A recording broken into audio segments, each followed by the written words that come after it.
नमस्कार साथियों, हिंदी साहित्य एवं विमर्श के व्याकरण पर केंद्रित इस श्रृंखला में आज हमारा विषय है भविष्यत काल। अंग्रेजी में इसे फ्यूचर टेंस कहते हैं। आज इस वीडियो के द्वारा हम जानेंगे कि भविष्यत काल माने क्या है, भविष्यत काल के कौन कौन से भेद हैं और भविष्यत काल में वाक्य रचना किस प्रकार होती है। सबसे पहले हम विचार करेंगे भविष्यत काल माने क्या है। क्रिया के जिस रूप से आने वाले काल का बोध हो उसे भविष्यत काल कहते हैं। परंपरागत व्याकरण पद्धति के आधार पर भविष्यत काल के मुख्यतः दो भेद है, सामान्य भविष्यत काल या सिंपल फ्यूचर टेंस और संभावी भविष्यत काल डाउटफुल फ्यूचर टेंस। लेकिन आजकल भारत के विभिन्न राज्यों में कुछ अध्यापक हेतुमत भविष्यत काल को जोड़कर भविष्यत काल के 3 भेद सिखाते हैं। लेकिन परंपरागत व्याकरण के नियमों के अनुसार भविष्यत काल के 2 ही भेद हैं। अब हम विचार करेंगे सामान्य भविष्यत काल या सिंपल फ्यूचर टेंस माने क्या है। क्रिया के जिस रूप से एक ज्ञात होता है कि कार्य भविष्य में हो रहा है उसे सामान्य भविष्यत काल कहते हैं। यहाँ क्रिया धातु के साथ कर्ता के लिंग और वचन के अनुसार एगा, एगी, एंगे, एंगी, ऊंगा, ऊंगी, ओगे, ओगी जोड़ने से सामान्य भविष्यत काल बनता है। आपको इतना ही देखना है कि वाक्य में कर्ता स्त्रीलिंग है या पुल्लिंग, एकवचन है या बहुवचन। इतनी जानकारी है तो आप सामान्य भविष्यत काल के वाक्यों की रचना बहुत ही आसानी से कर सकते हैं। सबसे पहले देखिए, अगर वाक्य में कर्ता पुल्लिंग एकवचन है तो सामान्य भविष्यत काल के वाक्य किस प्रकार बनता है। जैसे राजू पुस्तक पढ़ेगा, Raju will read the text. वो स्कूल जाएगा, he will go to the school. लड़का क्रिकेट खेलेगा, the boy will play cricket. याद रखिए, इन वाक्यों में कर्ता पुल्लिंग एकवचन है तो पढ़ेगा, जाएगा, खेलेगा, लिखेगा, मिलेगा, इस तरह क्रिया समाप्त होती है। यदि सामान्य भविष्यत काल के वाक्य में कर्ता स्त्रीलिंग एकवचन है तो वाक्य किस प्रकार बनता है। जैसे मीना पत्र लिखेगी, मीना विल राइट लेटर। वो आइसक्रीम खाएगी, शी विल ईट आइसक्रीम। लड़की गीत गाएगी, the girl will sing song. यहाँ भी आप देखिए, इन वाक्यों में कर्ता स्त्रीलिंग एकवचन है, इसलिए लिखेगी, खाएगी, गाएगी, रोएगी, इस प्रकार क्रिया समाप्त होती है। अगर सामान्य भविष्यत काल के वाक्य में कर्ता पुल्लिंग बहुवचन है तो वाक्य रचना इस प्रकार ही होती है। लड़के फुटबॉल खेलेंगे, boys will play football.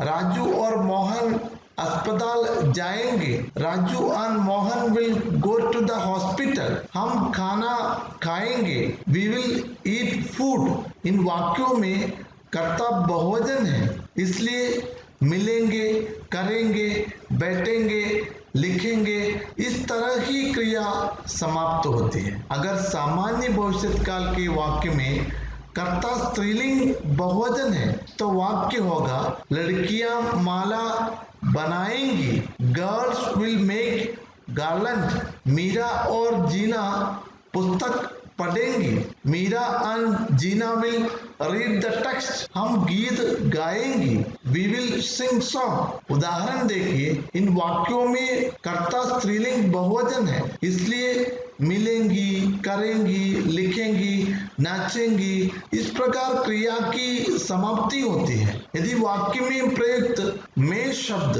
Pulling है तो सामान्य भविष्यत काल की वाक्य रचना इस प्रकार होगी, मैं आज घर जाऊंगा, today I will go home. मैं कल एक मोबाइल खरीदूंगा, I will buy a mobile tomorrow. मैं 7 बजे नाश्ता करूंगा, I will have breakfast at 7 o'clock। यदि सामान्य भविष्यत काल के वाक्य में प्रयुक्त में शब्द स्त्रीलिंग है तो वाक्य रचना इस प्रकार ही होगी। मैं स्कूल जाऊंगी, I will go to the school. मैं सुबह सुबह घर आऊंगी, morning I will come to your house. मैं कल मुंबई से लौटूंगी, I will return from Bombay tomorrow. अगर सामान्य भविष्य काल के वाक्य में प्रयुक्त तुम शब्द पुल्लिंग है तो वाक्य रचना इस प्रकार होगी।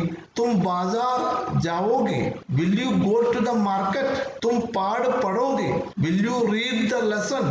तुम पानी पियोगे, विल यू ड्रिंक वाटर। यदि सामान्य भविष्य काल के वाक्य में प्रयुक्त तुम शब्द स्त्रीलिंग है तो वाक्य इस प्रकार ही बनता है। तुम माला बनाओगी, विल यू मेक गार्लैंड। तुम खाना खाओगी, विल यू ईट फूड। तुम स्कूल से कब लौटोगी, when will you return from school. अगर वाक्य में कर्ता आदर्शसूचक पुल्लिंग शब्द है तो सामान्य भविष्य काल की वाक्य रचना इस प्रकार ही होती है। पिताजी पुस्तक खरीदेंगे, father will by the text. अध्यापक पुस्तक पढ़ेंगे, the teacher will read the text. यदि वाक्य में कर्ता आदर्शसूचक स्त्रीलिंग शब्द है तो सामान्य भविष्य काल की वाक्य रचना इस प्रकार ही होती है। माताजी रोटी बनाएंगी, मदर विल मेक चपाती।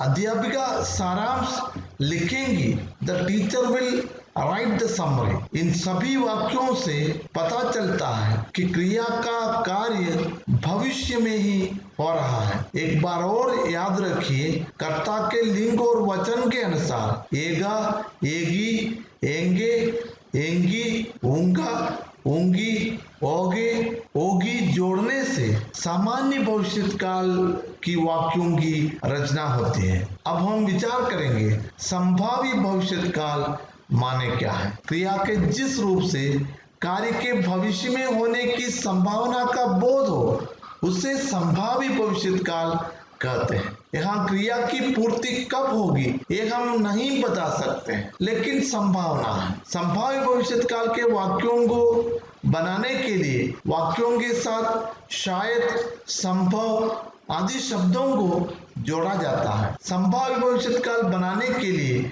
एक और आसान तरीका यह है कि सामान्य भविष्य काल की क्रिया लिखेगा, आएगा आदि से गा को हटाने से या पृथक कर देने से संभाव्य भविष्य काल बनता है। जैसे आज शायद पानी बरसे, टुडे इट मे रेन। शायद वे पत्र लिखे, दे मे राइट लेटर। संभव है कल मैं दिल्ली जाऊं, tomorrow I go to Delhi. हम स्कूल चले, let's go to the school. संभव है आज प्राचार्य आए, द प्रिंसिपल में कम टुडे। इन सभी वाक्यों में क्रिया का कार्य भविष्य में होने की संभावना है। तो मित्रों, हमने देखा है कि भविष्य काल के दो भेद है। सामान्य भविष्य काल मोहन पत्र लिखेगा और संभाव्य भविष्य काल मोहन पत्र लिखे। मैं आशा करता हूं कि आप लोग भविष्य काल पर केंद्रित इस व्याख्यान को स्पष्टता के साथ समझने में पूरी तरह कामयाब हुए हैं। इसी प्रतीक्षा के साथ मैं समाप्त करता हूं। आप सबको बहुत बहुत